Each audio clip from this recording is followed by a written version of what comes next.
Magandang gabi po sa ating lahat. Update po muna tayo dito sa binabantayan nating bagyong si Juan mula sa nilabas nating Tropical Cyclone Bulletin kaninang 11 p.m. Para sa kanyang location, ito'y huling namataan sa layong 190 kilometers north-northwest ng Itbayat, Batanes. May taglay na lakas na hangin na 55 kilometers per hour at pagbugso na umaabot ng 90 kilometers per hour.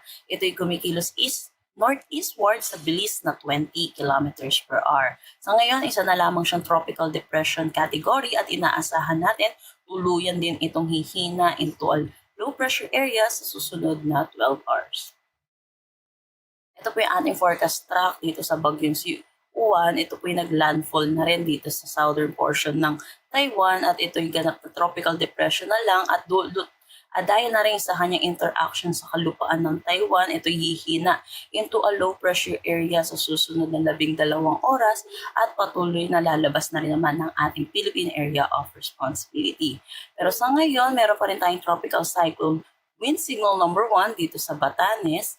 Kaya pinag-iingat pa rin po natin mga kababayan po natin dito sa Batanes dahil naasahan pa rin po natin may mga bugso pa rin po tayong malalakas na hangin at may mga occasional gusty winds po tayong mararanasan pa rin ngayong gabi hanggang bukas dito sa Batanes at Bubuyan Islands.